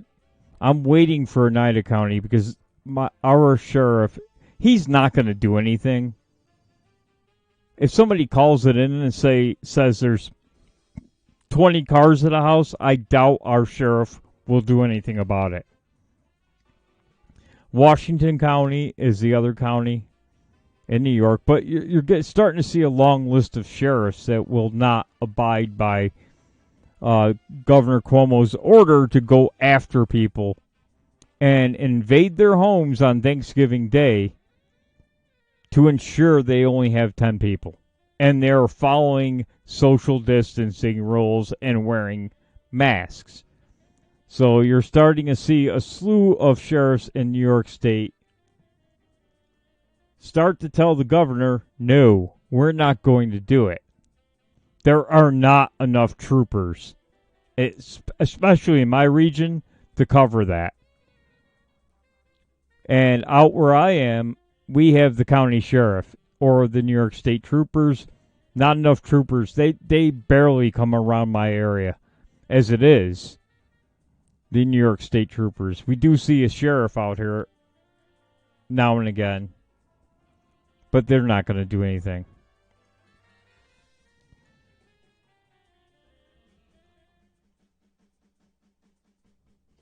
So, this is why I said on Saturday night that if Trump's got some goods, it better come out soon, and preferably within the next week or two, I said on Saturday night, because you're starting to see exactly what I said. People are going to start not paying attention, not caring, and start moving on. So he's got to have some Kraken to release, and he better release it quick, because 58%, now you're going to say it's a fake poll or whatever, and that's fine. But they're going to keep running fake polls, and that number's going to keep going up, and more people, because remember, people forget, the Twitterverse, the podcastverse, our universe is a herpy pimple on Hunter Biden's ass. It's minute. The people paying attention in this country is minute compared to the population. So, Boogie says 70%. I'm a little more generous. I say 60 to 65%.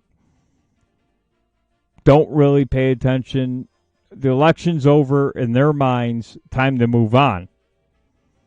Well, we're at 58%, okay? It's gone up 9 points in a week. You can say it's a fake poll, but you're going to see that number climb, and the reality of people is going to climb. Say next week it's 65%. Then it's maybe 50% of the country believe Biden won. That number's going to keep growing. Whether you like it or not, it's going to keep growing. So if he's got the secret sauce, you better let it loose. Because what's happening now, this is why the race to lock people down again. They're not going to be paying attention to whether Trump is winning or not. Or if he's going to win. Their mind is going to be on, my business is on the rocks and they're pounding me into the ground. When people are worried, very worried about their economic situation, this stuff goes by the wayside whether you like it or not.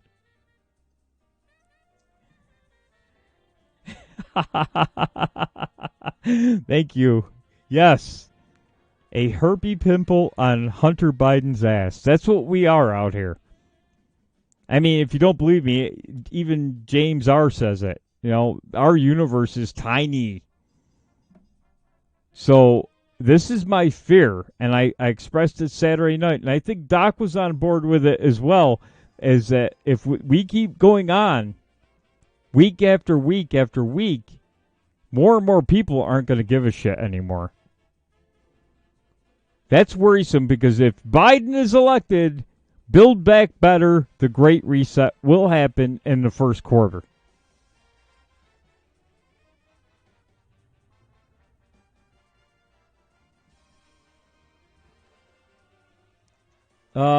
Kitty B's got a link. We're almost done here, but I'll throw it up. I'm Jessica Tremniowski for The Rebel, and I have made it to the Philippines. I'm out in Manila, which is the capital city of the Philippines, and I'm just taking a walk up and down the beautiful Manila Baywalk.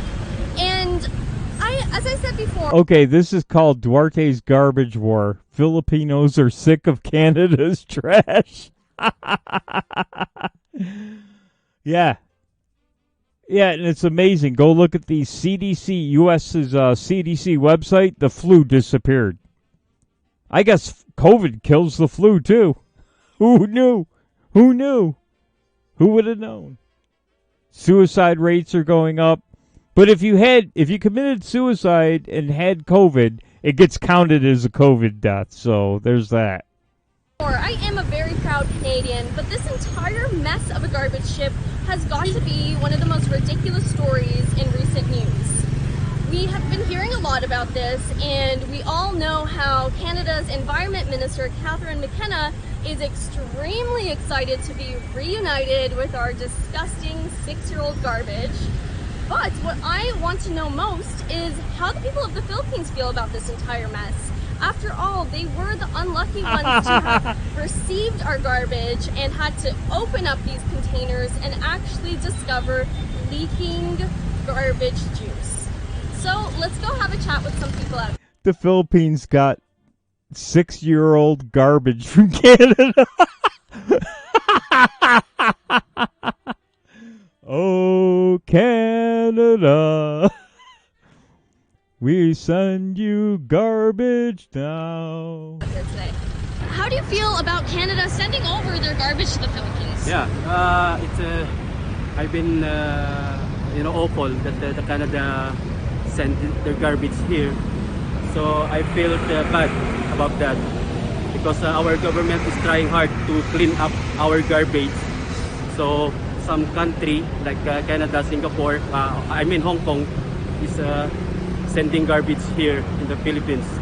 So it is not good for us that our country is maybe. Hey Kitty, why didn't they just dump it in the ocean like China does, or India? They just throw it in the waterway.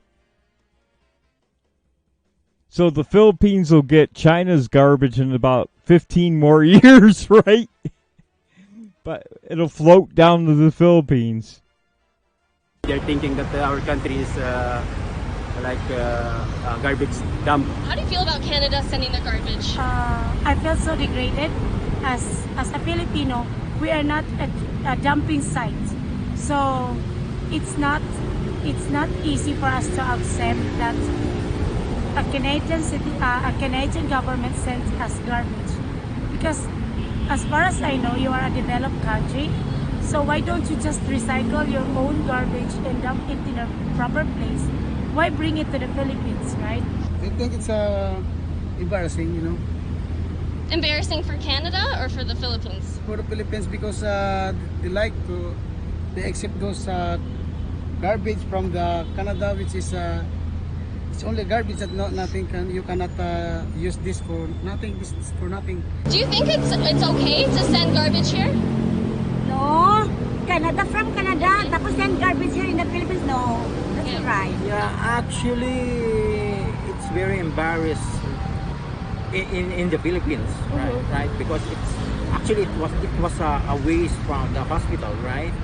And we received it here in the Philippines. It's very embarrassing. Pure garbage from hospital and there's from the diapers from the from the hospital. Yeah, that's it. Do you think that's fair? No, it's not fair. Due to this, they sent us a garbage, so it's not good. So, do you think it's fair that they sent it over? Kitty, did the Philippines say it was okay to send the garbage there?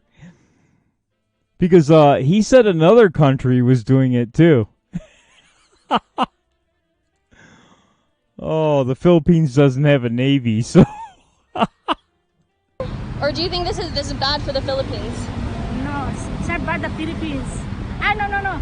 Because the Philippines, the cleaning in the outside and see the beautiful place. How do you feel about Canada sending garbage here?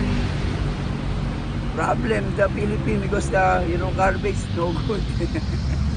I don't know because my president Philippines because not trouble because only concern because the garbage problem. So the president here, President Duterte, he was quite harsh.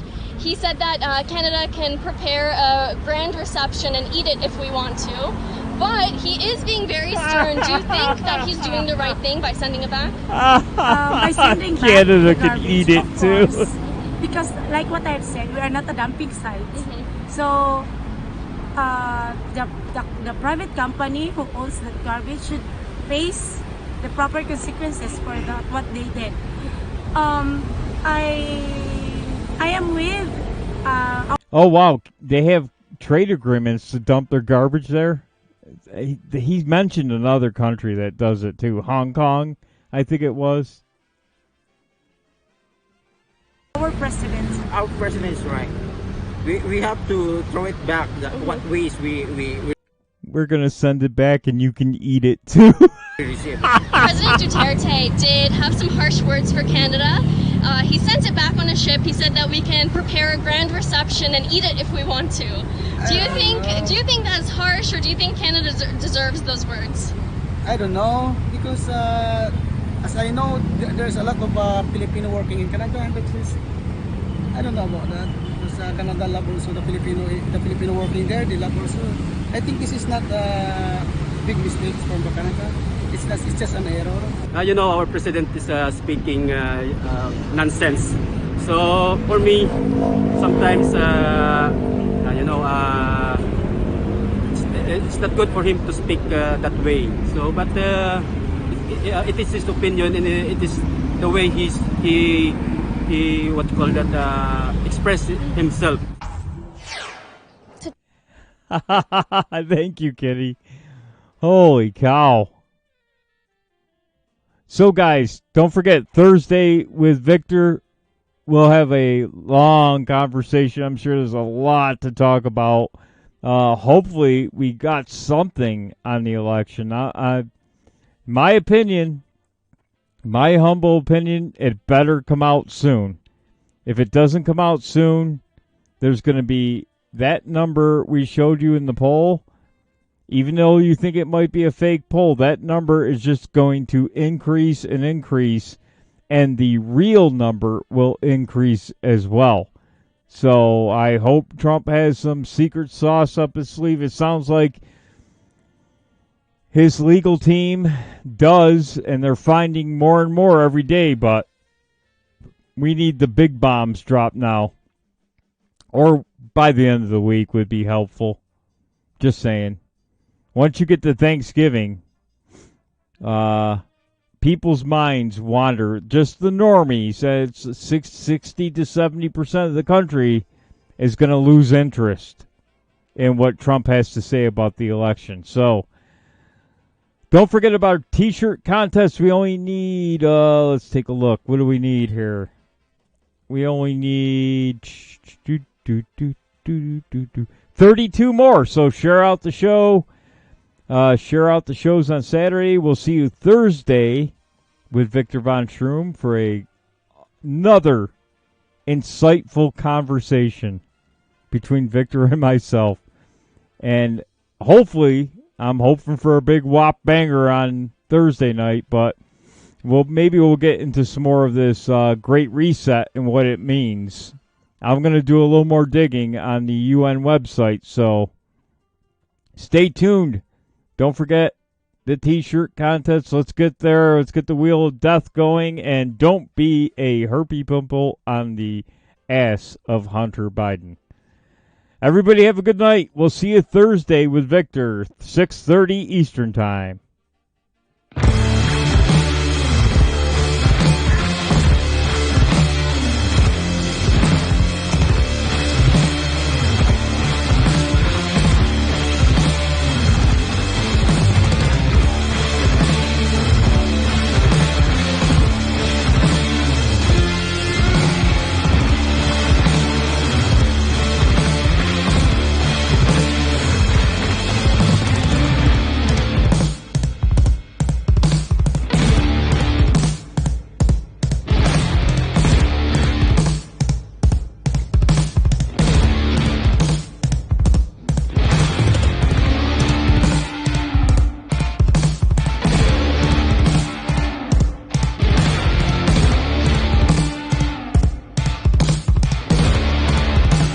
All right, Victor, looking forward to it.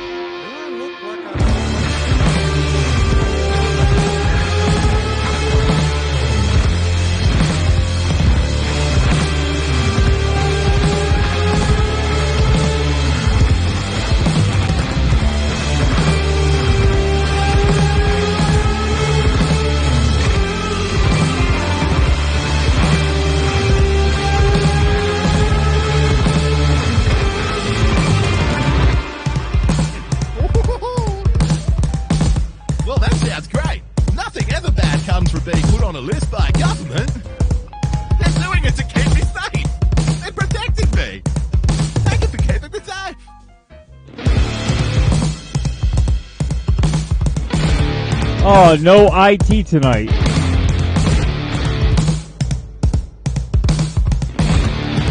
And I forgot to tell you about, JJ Stoner might not be on tomorrow either, but there's Daywave, Revenge of the Sis, Nightwave, Boogie Bumper.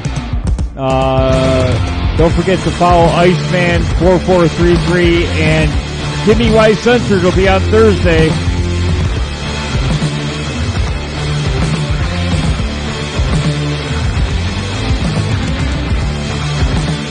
I hope the lovely assistant gets better soon.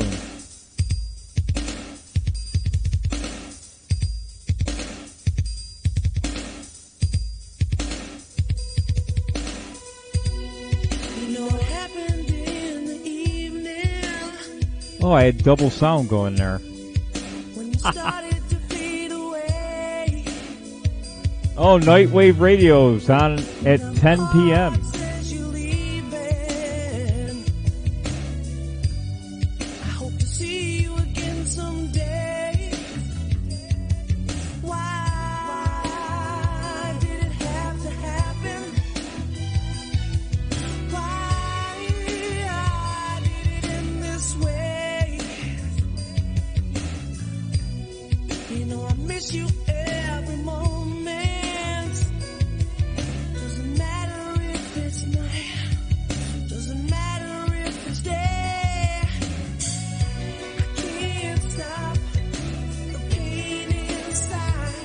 This is a